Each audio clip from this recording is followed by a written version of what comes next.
Hablando de selección, hemos seleccionado durante varios lunes Sí. un ciclo que llega a su término. Pero justamente hablando de sinodalidad, que es el centro de este ciclo, la sinodalidad no llega a su término, sino que Ujú. es un punto de inicio, un punto de arranque, al cual el Papa, una vez que nos puso en marcha, ya no nos podemos detener. Estamos hablando de este ciclo que hemos venido compartiendo junto al Padre Gabriel Guione, la sinodalidad, un camino entre todos. Hola, Padre Gabriel, buen día, ¿cómo estás? Bienvenido una vez más aquí al Solo por Hoy. Te vamos a extrañar, te lo digo desde ya, Padre. Sí, ¿Qué tal? ¿Cómo andan? Buen día, feliz Pascua para los dos. Gracias, igualmente. igualmente. ¿Descansaste, Padre? Descansamos un poco. Igual tendríamos que descansar un poquito más. Vamos a empezar un retiro ahora nosotros. Ah, En bien. el clero de San Francisco comienza el retiro anual. Bien, o sea que Bien. hacen como una extensión de la Pascueta, podríamos decir. Vamos a decir así. Lo que pasa es que la semana pasada no fue completa. Me tomé uno o dos días y después tuvimos varias actividades. Así que, Claro, claro, como claro. todo, ¿no? Totalmente, Eh, totalmente. Muy intensa realmente la actividad, padre, en estos tiempos de Pascua y después lo que sigue. Ayer el Día de la Misericordia también, imagino, al menos en la parroquia ahí en Villa Allende, lleno de gente también. Y uno siempre piensa, ¿no? En los sacerdotes, de toda la actividad que implica llevar adelante esto, ¿no? Exacto, siempre hay, pero cosas lindas, ¿no? Gracias a Seguro, Dios, Sí, señor. hermosas. es todo Sí, hermoso. señor. Bueno, una sinodalidad que lo compartimos al comienzo del programa en los adelantos. Se llevó adelante en octubre del 2023 la primera sesión del Sínodo de la Sinodalidad, que ya venía con todo un gran trabajo previo de toda la Iglesia en lo que ha sido este documento, Instrumentum Laboris, para poder desarrollarlo. Allí se puso de manifiesto la imagen que tenemos a nuestras espaldas aquí en la pantalla, da cuenta de estas mesas redondas, distintas mesas allí en el aula Pablo VI, en esta primera sesión que tiene como conclusión algunos puntos que queremos que junto al padre Ceci los podamos ir desentrañando. Algunas conclusiones entonces de esta primera sesión del Sínodo de la Sinodalidad y bueno, después hablamos un poquito de cómo sigue en este año. Bueno, lo interesante de este sínodo sobre la sinodalidad, para aquellos que lo han seguido más de cerca, pero a lo mejor para algunos que lo fueron escuchando, una de las primeras características que tuvo este sínodo fue que al principio era como que no llegaba o no lograba concretarse, porque el Papa Francisco tuvo que extender el plazo para el inicio de las sesiones ordinarias del sínodo en dos o tres oportunidades, ¿no? No solamente por la pandemia del COVID, sino también porque se notaba que hacía falta tomarnos un poco más de tiempo para reflexionar, para llegar con conclusiones un poco más asentadas. Efectivamente, después en el proceso, eh, el sínodo decide que no sea una sola sesión, sino que sean dos sesiones. Por eso en este 2024 tenemos la segunda sesión del sínodo sobre la sinodalidad, que sería también algo novedoso porque en el sínodo de la familia había habido un sínodo extraordinario y un sínodo ordinario de la familia. En cambio, en este sínodo es el mismo sínodo, nada más que tiene dos sesiones que están distanciadas por un año aproximadamente y en donde de una sesión a otra hay también todo un trabajo de reflexión, de, digamos así, de que todo eso que se fue tomando en este sínodo, lo que se fue hablando en estas mesas redondas, lo que llegó como instrumento de trabajo, el instrumento un laboris, después, junto con la reflexión, llegue ahora a una instancia en donde, finalizada la primera sesión, eh, dentro de las conclusiones del documento, estaba como separado en tres, ¿no? cada una de estas conclusiones, ¿no? Estaban los puntos de convergencia, ¿qué quiere decir? Estos puntos que en las mesas todos llegaban a los acuerdos, ¿no? No había nadie que estaba en desacuerdo con ese punto.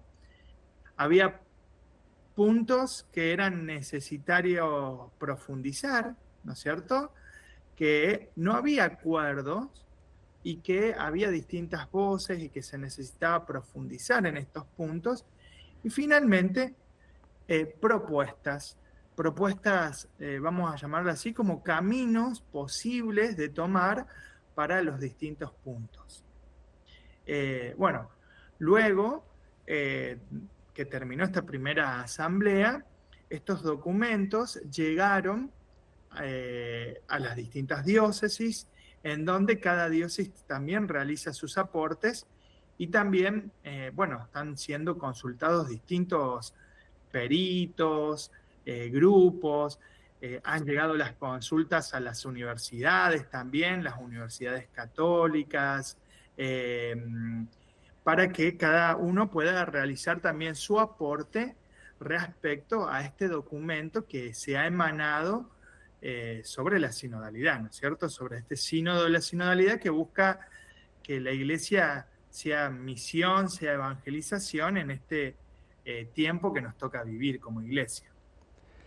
Padre, y en estas conclusiones, ¿cuáles te parecen las más relevantes que uno podría compartir? Porque seguro hay muchas, pero algo que hoy por hoy nos siga ayudando a pensar, ¿no? A que no creamos que este tiempo, desde una sesión a otra sesión, es un tiempo de descanso, de vacaciones, de pensar por el sínodo. Es como que se suspendió el sínodo y arranca después en la segunda sesión. No, hay un espacio en el cual todo esto, de alguna manera, según lo das a entender, se va madurando. Exactamente.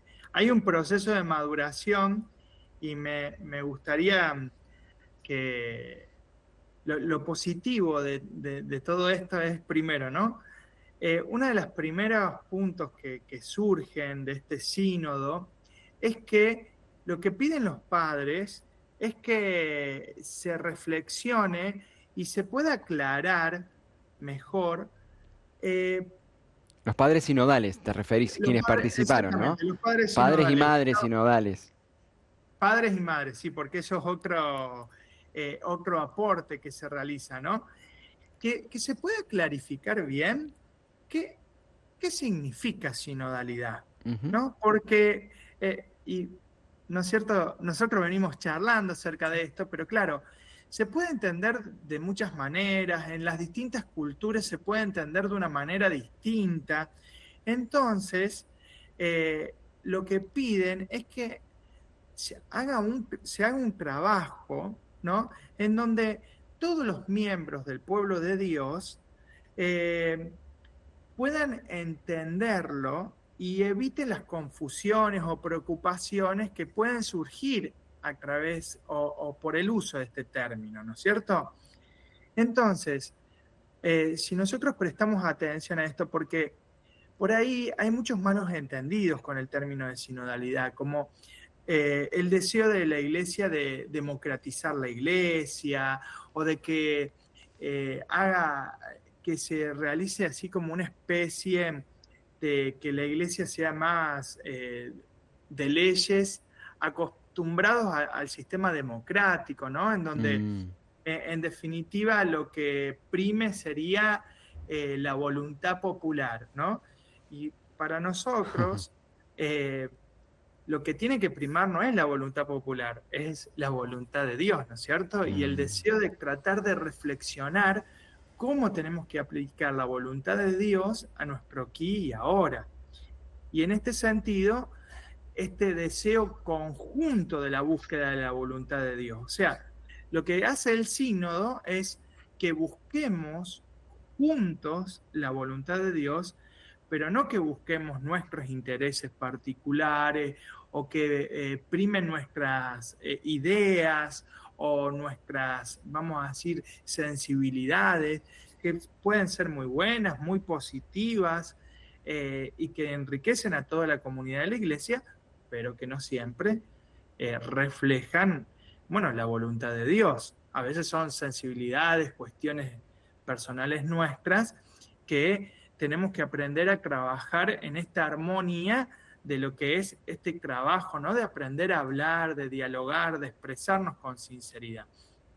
Entonces, los padres van a pedir que se aclare bien qué significa la palabra sinodalidad, este caminar juntos, este reflexionar juntos, este tomar decisiones juntos, pero en orden a vivir con mayor intensidad la voluntad de Dios, ¿no? Y entonces, bueno, en estas convergencias se entiende que la sinodalidad o el sínodo es como un proceso que va viviendo la iglesia, que no es algo totalmente, digamos así, novedoso. Lo que puede ser novedoso a lo mejor son las palabras, los términos, las expresiones que se usan, pero que tratan de expresar una realidad que ya venimos viviendo, que eso lo fuimos charlando estos lunes, ¿no? Y también dice que en esto también expresan esta preocupación, como dije hace mucho, de que el sínodo se convierta en un órgano de deliberación, ¿no? A mayoría, y que esto esté, por tanto, privado de su carácter eclesial o espiritual, ¿no? Hay un fuerte énfasis de los padres y de las madres de que nosotros entendamos que la sinodalidad y este proceso sinodal es un proceso espiritual. ¿Qué significa que es un proceso espiritual? Quiere decir que es un proceso en donde buscamos responder al Espíritu de Jesús, a lo que Jesús nos va pidiendo, nos va llamando, nos va invitando a dinamizar en las comunidades cristianas. Hay también cuestiones a afrontar, ¿no es cierto? Que son varias. Las conclusiones, para que tengamos en cuenta, son 43 páginas de este trabajo, ¿no es cierto? Son muchos temas que se abordan y se abordan con, ¿saben qué? Con mucha libertad, sin miedos. A veces parece, ¿no?, que la imagen que tenemos de la iglesia, que hay temas que no se puedan tratar en la iglesia, ¿no? Y eso es por ahí un discurso, no, bueno, pero la iglesia es cerrada en este tema. La iglesia no se puede hablar de este tema, no se puede hablar de este otro. Bueno, si nosotros vamos a las conclusiones, nos vamos a dar cuenta que se habló de todo. Muy bueno. Y eso es muy importante. No siempre se habla de todo en todos lados. A veces los que dicen que son muy abiertos con su tema, pero no salgamos del planteo que hacen, porque ahí enseguida entramos en que somos cerrados, de que tenemos una mente estrecha.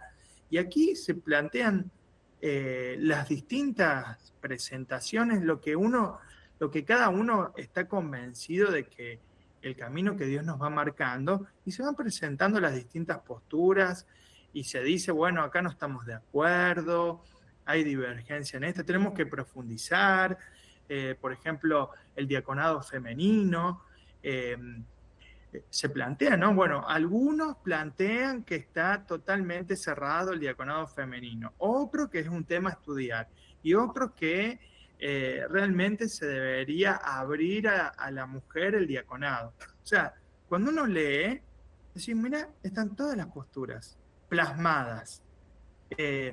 Y obviamente lo que se plantea es profundicemos sobre esto, trabajemos juntos, tratemos de llegar a un común acuerdo, pero que en el espíritu cristiano el común acuerdo no es la voluntad de la mayoría, Claro. sino que es el llegar a como diría San Pablo en la carta a los filipenses, tengan un mismo corazón, un mismo sentir, ¿no? Esta concordancia, esta unión de corazones en torno a esos temas, para que esto no se transforme, por decirlo así, como en una lucha ideológica, porque nosotros en la iglesia no tratamos de imponer una idea.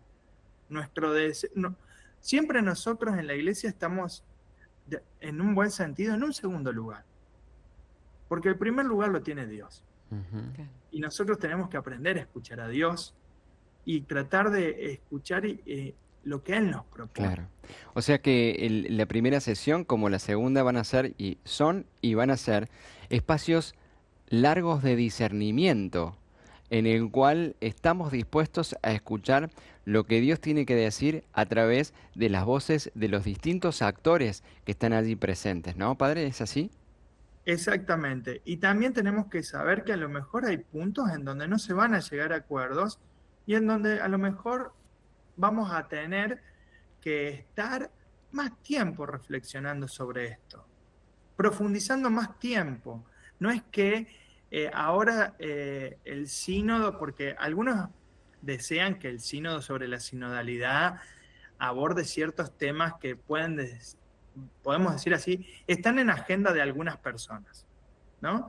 Y entonces en esa agenda, si la Iglesia no define el diaconado femenino o el sacerdocio o, no sé, el celibato sacerdotal o algunos temas que pueden ser así como más llamativos, es como que el sínodo va a carecer de importancia o de valor. Y en realidad lo que más valor tiene de este sínodo es primero que nos sentemos a charlar tranquilamente y que podamos discernir juntos ciertos temas. Si hay temas que hay una madurez eclesial en donde los distintos actores se pueda, digamos así, abordar a una concordancia, y bueno, también va a ser un espacio de crecimiento para la iglesia. Pero también creo que va a haber libertad si hay algunos temas que necesitamos trabajarlos y madurarlos más en las comunidades cristianas. No tenemos que, digamos así, apurarnos a las resoluciones, porque tampoco nos va a hacer bien como comunidad cristiana. Y a lo mejor algún tema que está en agenda para nosotros, en otra parte del mundo y en otras comunidades cristianas no tienen, digamos así, la mayor importancia. Eh, y eso es lo bueno de hacer un sínodo, porque distintas personas de distintas partes del mundo, con distintas realidades culturales, van presentando también las necesidades que va experimentando la iglesia en su espacio. Y aprendemos a escucharnos. Padre, dentro de todas estas conclusiones, antes de preguntarte sobre cómo sigue el sínodo en este 2024, ¿hay algún otro aspecto dentro de todas estas páginas que nombrás, más de 46 páginas creo que dijiste, de las conclusiones, algún otro aspecto que quieras destacar para compartir? Lo que quiero compartir, digamos, que es muy importante, nosotros lo podemos buscar, la síntesis del Sínodo 2023. Vamos a ver que esta síntesis está dividido por distintos puntos. Si quieren, de alguna manera, les doy, por decirlo así, Un panorama. un pantallazo. Un Sí. panorama, exacto, un pantallazo. El primer punto es acerca de la sinodalidad, ¿no es cierto? Bien. Sobre las experiencias de sinodalidad. El segundo punto está reunido en torno a la Santísima Trinidad, es, digamos, reunidos e invitados por la Trinidad, es el segundo punto, es una reflexión sobre las comunidades cristianas, sobre la iglesia y sobre, bueno, la mirada cristiana de la historia, también podemos decir, ¿no? Aquellas, bueno, los métodos para que nosotros podamos reflexionar acerca de lo que nos va sucediendo como comunidad cristiana. El tercer punto es el tema muy importante de la iniciación de la fe cristiana, ¿no? Este proceso de iniciación de fe cristiana que, bueno, nosotros vimos en Aparecida, por ejemplo, uno de los puntos que se resaltaba en Aparecida, que se había perdido este proceso de iniciación cristiana, o había una fragmentación entre la transmisión de la fe de los padres a los hijos, ¿no? Esa transmisión de la fe que por muchas generaciones en nuestra América Latina se había dado de padres a hijos, ahora esa transmisión estaba entrando en crisis. Bueno, parece ser que no solamente es en América Latina, sino en muchas partes del mundo, y entonces uno de los temas que se abordó es el tema de la iniciación cristiana. Otro tema abordado es el tema de los pobres, ¿no? Como protagonistas del camino de la iglesia. Y bueno, y aquí se abordaron las diversas maneras de pobreza que existen y tenemos que entender que no solamente nos referimos a los pobres materiales, sino que hay distintos modos de pobreza y de vulnerabilidades que, bueno, en las distintas culturas, porque esto es lo hermoso, ¿no? No estamos hablando de un país, estamos hablando del mundo, no estamos hablando de una cultura, estamos hablando de múltiples culturas. Entonces, claro, se van presentando diversas realidades que a lo mejor para nosotros no son tan significativas. Porque nosotros podemos decir, bueno, el cambio climático a nosotros nos afecta, pero no nos afecta de ninguna manera o nada, digamos, se acerca a lo que le está afectando, por ejemplo, a los habitantes de Islandia el cambio climático, o perdón, del continente oceánico, en donde Oceanía está sufriendo muchísimo más lo que significa el cambio climático, lo que lo sufrimos nosotros, ¿no? Por el aumento del nivel del mar, por las inclemencias climáticas que son mucho más duras. Entonces, se van presentando, ¿no? Estas pobrezas distintas.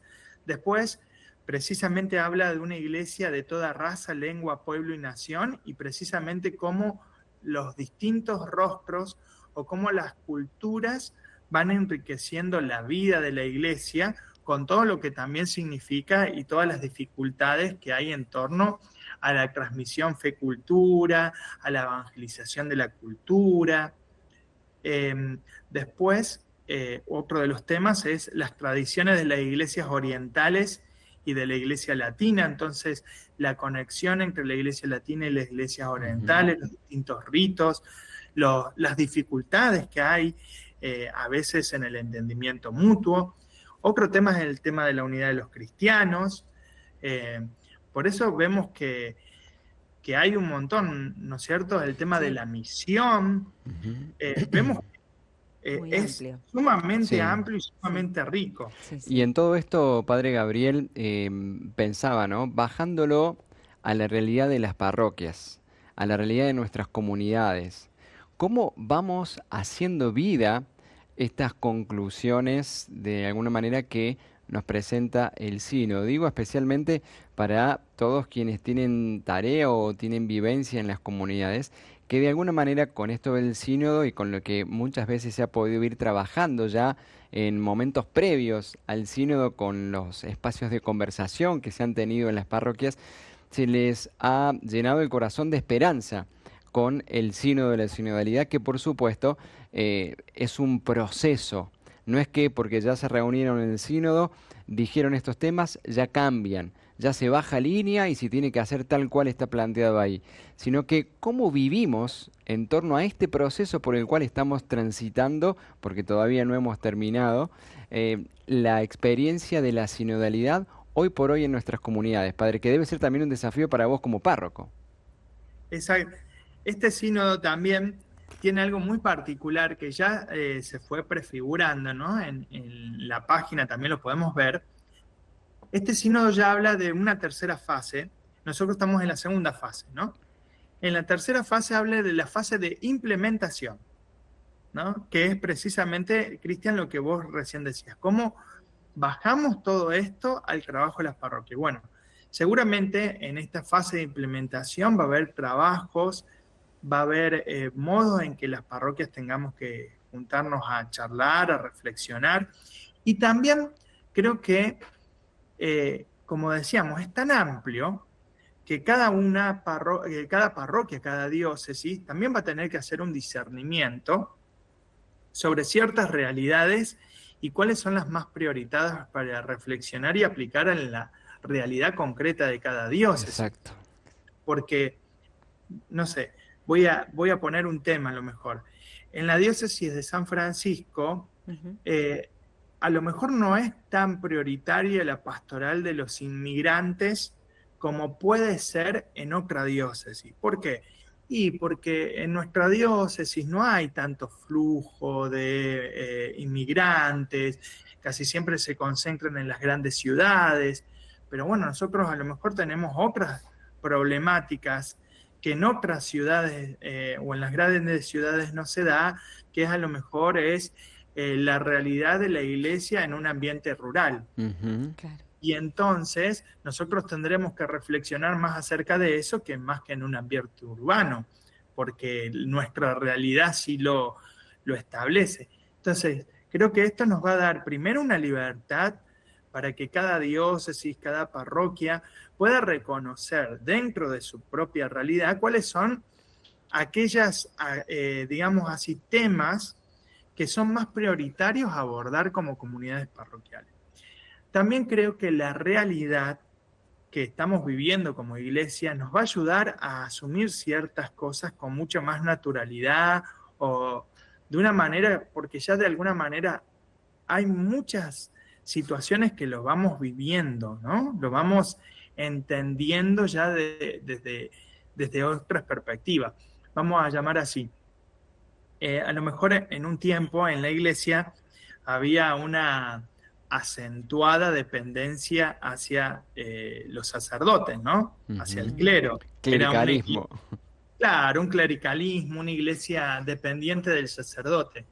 Y bueno, la realidad actual de las vocaciones sacerdotales implican que, bueno, muchas parroquias, o por ejemplo, yo estoy en 2 parroquias, ¿no? Entonces las parroquias ya no tienen un solo cura, tienen que compartir el cura. Mm. O hay parroquias que claro, que la figura del sacerdote, al ser tan grandes, son más, Claro. empiezan a generar otros tipos de liderazgo, ¿no? Liderazgo de hermanas, de religiosas, de laicos, o la figura del diácono permanente Sí. que empieza cada vez a tomar un mayor protagonismo en las Claro. comunidades eclesiales, O en ¿no? la Amazonía, cuando se habló del Viri Probati, también, como decías, una Exactamente. realidad muy específica en un lugar determinado. Exacto. En la Amazonía se habló también de animadores de comunidades, animadores no sacerdotales de comunidades, ¿no? Claro. Entonces, no solamente el Viri Probati, sino también de laicos que sean animadores de comunidades. Muy interesante, ¿no? Mm. Mm. Para muchas. Y bueno, a lo mejor si nosotros nos vamos 15 años atrás, esto ni lo imaginábamos, ni nos íbamos a poner a reflexionar acerca de esto, Claro. porque la realidad era otra. Mm. Y hoy, bueno, creo que este sínodo nos ayuda también a que nosotros abramos nuestra mente, nuestro corazón, para entender lo principal que tenemos que tratar de vivir todos nosotros, que es vivir el Evangelio. A veces en esa vivencia del Evangelio hay cosas que se nos van pegando que no son tanto del Evangelio, son más de nuestra cultura, Ujú. de nuestras experiencias, y que bueno, a lo mejor este tiempo, este sínodo nos ayuda a despegarnos de esas cosas que se fueron pegando para tratar de ser más fieles al Evangelio de Jesús. ¿Qué es lo que tratamos de ser? ¿No es Exacto. cierto? Si el sínodo no nos lleva a ser más fieles al Evangelio de Jesús, no sirve, Ujú. digamos. Claro. Así que no nos tiene que preocupar en el sentido de que el sínodo vaya a hacer como aportes totalmente novedosos o que puedan descolocarnos, sino que lo que busca el sínodo es tratar de ser fiel a Jesús. Y en cada ámbito o en cada región habrá que ir adaptando todo este abanico de conclusiones a cada uno, la situación que le toque, ¿no? Es como vos decías, padre, acomodar a la realidad de la comunidad. Exacto, y también a cada realidad eclesial. No es Ujú. lo mismo una parroquia que un colegio, Ajá, bien. un movimiento, ¿no es cierto? Que un medio de evangelización. Cada uno va a tener que ir adaptando y buscando, digamos, aquellas prioridades propias para tratar de implementar todo esto que se nos propone. Pero creo que lo más importante para implementar no es una conclusión. Lo más importante para implementar es un estilo, es un modo, que es la sinodalidad. Este Ujú. caminar juntos, reflexionar juntos, digamos así, nosotros lo podemos llamar como trabajo en equipo, pero es más que trabajo en equipo, porque es una concordancia, es que los corazones caminemos juntos. Y eso es precisamente ser iglesia. Y generado, motivado, impulsado por lo que decías recién, la vivencia del Evangelio, la mirada de Jesús, no una estrategia comunicativa la más óptima porque hay, entre comillas, un coacheo, ¿viste? Como se utiliza hoy por hoy, que es lo mejor, que tenemos que ir porque hay que trabajar en equipo. Somos cuerpo, somos familia. Y esto de la sinodalidad, como lo venimos hablando siempre, Padre Gabriel, no es algo nuevo. Estuvo desde siempre y está en la raíz del Evangelio. Entonces, qué bien que el Papa Francisco en su discernimiento nos haya ayudado a decir, che, actualicemos esta experiencia, esta vivencia, que en el fondo este estilo, este modo, es vivir la experiencia del Evangelio comunitario como hermanos, ¿eh? Y como verdadero cuerpo. Exacto. Y no tenemos que tener miedo de que tengamos distintas formas de pensar, distintas formas de afrontar ciertas situaciones. Ya pasaban las primeras comunidades. Si leemos la carta de Pablo a los Corintios, a veces le llama la atención a algunos diciéndole que si bien ellos pueden estar más maduros en la fe y afrontar ciertas cosas, eso puede ser motivo de escándalo para otros hermanos que no lo viven de esa manera. Y entonces tiene que tener uno un criterio de discernimiento para no escandalizar a otros. Bueno, creo que es este deseo que siempre se vivió en la iglesia que lo tratamos de actualizar hoy a nuestra vida, a nuestro hoy. Podremos también abordar ahora, si les parece, el tema de cómo sigue el sínodo en Sí, este breve, 2024. dale, brevemente, ¿cómo sigue para que tengamos idea hacia dónde estamos yendo en lo concreto, en lo inmediato, Padre? Muy bien. Bueno, ahora en distintos órganos, por ejemplo, en las diócesis, también en las universidades, en centros de estudios, ha llegado un material para que cada diócesis y centro de estudios puedan hacer aportes específicos respecto a las conclusiones de la primera sección o la primera sesión del sínodo, ¿no? De acuerdo con el documento conclusivo, hay varias preguntas, puntos de convergencia, divergencia y propuestas. La idea es que, más que divergencias, puntos a profundizar. Bueno, si hay alguien que tiene un aporte para estos puntos a profundizar, se tienen que hacer llegar. También, ahora dentro de poco, va a haber un encuentro de párrocos en Roma en torno a este sínodo, como para que los párrocos puedan hacer un aporte específico. Son seleccionados algunos párrocos de cada país que van a estar en este encuentro. Y finalmente, también en octubre va a estar la segunda sesión del sínodo sobre la sinodalidad. En esta segunda sesión seguramente ya va a estar toda la síntesis de lo presentado por las diócesis, por las universidades, Bien. los centros de estudio y también seguramente los frutos de este encuentro. Bien, excelente. Padre, agradecerte nosotros, a vos la luz que nos has dado, la tarea que nos has dejado también para poder vivir esta espiritualidad de la sinodalidad. Bueno, muchas gracias a ustedes y bueno, este encuentro de hoy fue un poquito más denso porque bueno, ya era muy específico. Pero bueno, lo importante es que cada uno de nosotros trate de vivir el Evangelio cada vez y tratar de vivirlo con el que está al lado, ¿no es cierto? No, el Evangelio no lo vivimos solo, lo vivimos en comunidad. Excelente, Padre, ha sido para mí también muy iluminador, muy esclarecedor y nos has ayudado a entender un poquito más esto de la sinodalidad, que seguramente será para seguir tratándola a todo lo que se vaya hablando en el sínodo también próximamente. Seguro que sí. Para seguir hablando del tema. Bueno, de mi parte, un gusto haberlo tenido al Padre Gabriel Gione aquí en el programa. Un abrazo grande, Padre. Muchas gracias, bendiciones para ustedes y bueno, ojalá que sigamos caminando juntos. Así es. Gracias, Padre.